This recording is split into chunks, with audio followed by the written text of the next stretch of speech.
Pasamos a continuación a las lentes. ¿Qué entendemos por lente? Una lente es un sistema óptico, sistema porque, como veis, está limitado por dos dioptrios. Al menos uno de ellos debe ser esférico.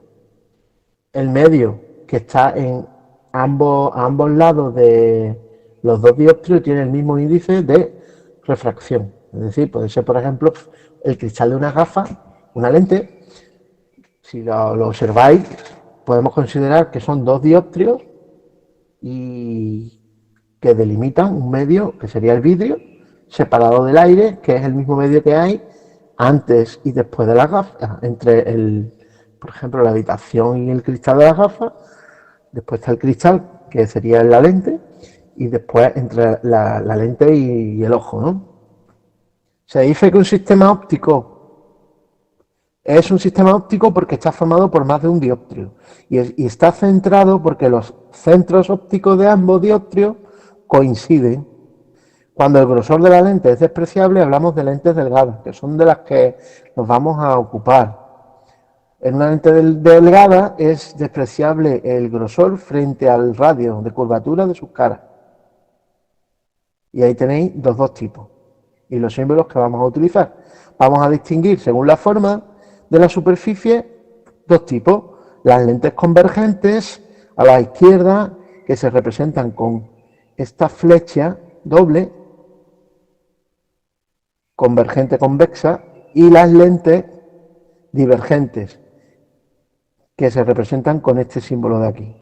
Las convergentes son más gruesas en su parte central que en sus extremos, y las divergentes son más gruesas en los extremos que en su parte central. De ahí esta nomenclatura esta de las flechas, que indican eso.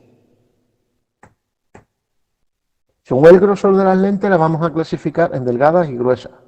En las delgadas, vuelvo a insistir, el grosor es despreciable en comparación con los radios de los dioptrios que la forman. De modo que podemos considerar que los polos de cada superficie coinciden en un punto, el centro óptico o geométrico, o de la lente. Sería el centro como si fuera donde se cruzan los dos ejes, ¿no? En la X con la Y. Ahí coincidirían, podemos considerar que los polos de cada superficie coinciden ahí.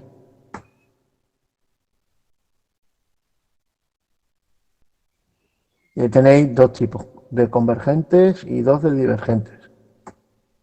Gruesas. El grosor no es despreciable en comparación con los radios, por tanto, nos vamos a centrar en las delgadas, que cuyo estudio y su aplicación, ¿no? son las que tienen más aplicaciones en distintos instrumentos ópticos. En primer lugar, vamos a ver las convergentes y después las divergentes. Convergentes, en estas lentes ya hemos dicho que son más gruesas por el centro que en los bordes. Según cómo sea la superficie, tenemos varios tipos: la biconvexa, la planoconvexa y la convexo-cóncava. Nos vamos a centrar en la primera de ellas. Bien, la nomenclatura básicamente es la que conocéis, ¿no?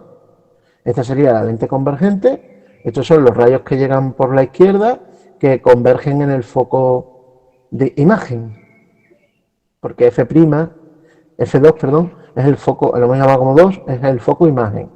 Y F2, que es la distancia que hay del foco imagen al origen donde está la lente, es la distancia focal de la imagen. Los rayos que llegan a la lente paralelos al eje óptico convergen en un punto, el foco imagen. Eso es típico de las convergentes. De ahí el nombre. Vamos a ver lo contrario. Si el foco objeto emitiera no, pues los rayos parten del F1, llegan a la lente y luego se vuelven paralelos. Los rayos que llegan a la lente procedentes del foco objeto salen paralelos al eje óptico después de atravesar la lente. Y esa distancia F1 la vamos a denominar distancia focal objeto. Y siempre se cumple que la distancia focal imagen es de signo contrario a la distancia focal objeto. En este caso F2, porque está a la derecha, recordad que las distancias a la derecha son positivas, menos F1. Y también podemos sacar que en este caso S' es igual a F' y S es igual a F. Bien, ¿cómo construimos imágenes en lentes convergentes con bisconvexas? En primer lugar, trazamos el rayo paralelo al eje óptico. Al refractarse, como hemos visto con los dioptrios, forma un rayo que pasa por el foco imagen. Luego, se traza un rayo que pasa por el centro óptico de la lente y al refractarse forma un rayo con la misma dirección. Y se traza un rayo que pasa por el foco objeto y al refractarse forma un rayo paralelo al eje óptico. Aquí tenéis el eje óptico, la lente, el foco objeto, el foco imagen y vamos a ver los rayos y el objeto. Primero de ellos, rayo paralelo, que como veis se refracta al pasar por la lente y pasa por el foco imagen. El segundo rayo es el que pasa por el centro óptico, como por el origen, ¿no?, de coordenadas, viéndolo así, y simplemente lo prolongáis. Y el tercero lo hacéis pasar por el foco 1 y cuando llega a la lente después se vuelve paralelo y aquí se unen. Por eso os convergen los rayos, fijaros, muy fácil. De arriba a la derecha, empezáis por arriba, primero para acá, segundo, y después vais al revés, de aquí para atrás, quiero decir. Del F2 al centro al F1. Ya cada uno que lo memorice y se forma la imagen que es invertida, no es derecha. Bueno, pues se forma una imagen donde convergen los puntos, imagen real, o sus prolongaciones, después de refractarse en la lente. ¿Cómo sería en este caso? Sería una imagen invertida, ¿no? Y como se ha formado después, vamos a ver los casos particulares. Vamos a ver objetos situados. Vamos a ver, antes de nada, fijaros, caso particular 1, el objeto está más lejos, ¿no? Nos vamos a ir acercando en los distintos casos. Veis que el objeto ahora está en medio de F1 y F2, luego está en F1, luego lo vamos a centrar entre F1 y la O y el vértice. Pues eso es lo que vamos a ver los 5 casos posibles que hay. El primero de ellos, el caso particular 1, es el del objeto situado a 2 veces la distancia focal. Bien, vamos a ir trazando los 3 rayos que hemos visto antes. Lo del rayo paralelo, el rayo que pasa por el centro óptico y el rayo que pasa por F1. A ver, el objeto, primer rayo, el paralelo al eje óptico, que pasa por F2. Segundo rayo, el que pasa por el origen. Tercer rayo, el que pasa, bueno, no es necesario, ¿no?, porque ya han convergido y se forma la imagen, que en este caso es invertida. Imagen real, invertida y menor. Real, invertida y menor. Porque ha sido una proyección, por eso es real. Caso 1. Objeto situado 2 veces la distancia focal. Antes era más de 2 veces. Ahora está en el doble. Pues bien, primer rayo y segundo rayo convergen. Justamente la imagen se forma, es simétrico, justamente al doble de la distancia. Es real, invertida y igual, justamente es igual, ¿vale? En el caso anterior, vamos a ver la diferencia, era menor. Está más lejos el objeto y la imagen formada es menor. Veremos el tercero. Caso particular 3. El objeto se sitúa entre 1 y 2 veces la distancia focal, en medio de las dos, entre F1 y 2 F1. pasamos el rayo paralelo, que pasa por el foco 2, pasamos el rayo que va a pasar por el centro óptico y fijaros, se forma una imagen mucho mayor, lejana y real e invertida. En el caso particular 4, el objeto está situado en el foco. Situamos el objeto justamente en el foco 1, trazamos el paralelo al eje óptico que pasa por F2, foco imagen, pasamos la que pasa por el vértice y fijaros,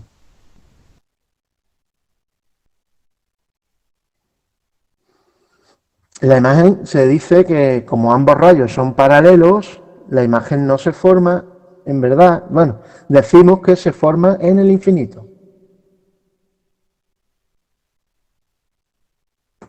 Y el último caso, un objeto que está situado entre el foco y el centro óptico de la lente. Ahí tenéis el objeto, el rayo paralelo pasará por F2, el rayo que pasa por el origen, rayo central que pasa por el centro óptico de la lente sin desviarse. Y ahora tenemos una situación en la cual se va a formar una imagen muchísimo mayor antes y esta imagen no va a ser real, va a ser virtual, derecha y mayor. Esto sería el caso particular 5, es el de las lupas, que aumentan la imagen y la hacen mayor. Y lentes divergentes. Las lentes divergentes son más delgadas en el centro que los bordes. Según como sea en la superficie, tenemos varios tipos. Bicóncava, plano cóncava, menisco divergente. Fijaros, de forma general van a diverger, ¿no? Los rayos divergen. El foco 2, la distancia focal 2, los rayos que llegan a la lente paralelos al eje óptico salen divergentes y sus prolongaciones convergen en un punto, el foco imagen. Eso sí lo tenéis que tener en cuenta, no vale cualquier dirección para los rayos divergentes, tenéis que prolongarlos y unirlos en el foco 2. Luego aquí tenéis una en la cual llegan los rayos a la lente divergente y las prolongaciones, fijaros, están en F1.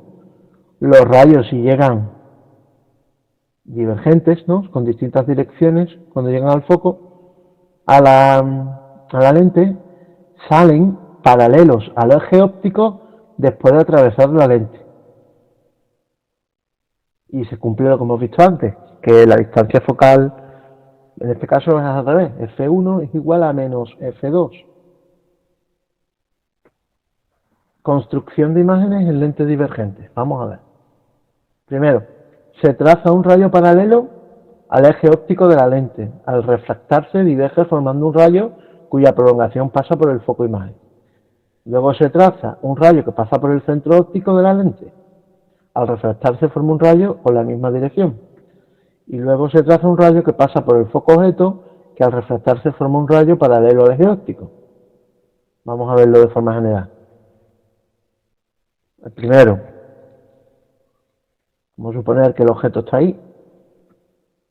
El primer rayo es el paralelo, que pasaría por el foco, no pasa por el foco, pero si lo prolongas, no pasaría por el foco imagen, las líneas discontinuas. Otro, que directamente pasa por O. Y por último, el que pasa por F1. Bueno, intenta, no, como la lente lo que va a hacer es refractarse, ¿no?, porque se va a refractar. Fijaros, el rayo iba dirigido a F1, pero su dirección de propagación cambia. Y estas son las prolongaciones que os he hablado. Por tanto, si prolongáis, la imagen se formará ahí, cuando unís las líneas discontinuas. Vamos a ver que para construir la lente divergente, ahora cualquier posición del objeto de la imagen se formará entre el foco imagen y el centro óptico. Será virtual derecha y menor que el objeto. Da igual donde lo coloquéis, que la imagen se va a formar en el foco imagen, como la imagen amarilla, ¿no? Y será virtual derecha y menor. Solamente tenéis este caso. Bien, ecuación de la lente. Para una lente delgada de radios R1 y R2, construidas con un material de índice de refracción N siempre mayor que 1 y situada en el aire, sobre la que se hace incidir un rayo luminoso, en las condiciones de la óptica paraxial se cumple que lo siguiente. No os lo van a pedir. Bien. La distancia, que hay una relación de las diferentes distancias con respecto al radio, y estas ecuaciones con el radio venía descrito en las indicaciones de la prueba que nos iban a exigir. Podéis calcular siempre las distancias focales por relaciones geométricas, y tenemos la ecuación de Gauss para las lentes delgadas, que la podéis tener, esta sí la podréis tener porque es sencilla, es el cociente 1 partido de la distancia S' menos 1 partido de S igual a 1 partido de F', que es la distancia focal imagen. Si os fijáis, es muy similar a la anterior. Y la potencia de la lente, que se mide en dioptrías, sería 1 partido de F'. Y el aumento lateral es el cociente de las distancias. Y el aumento es adimensional, ¿eh? Cuidado, el que se mide en dioptrías es la potencia de la lente, que es muy sencillo. Basta con dividir 1 entre F'.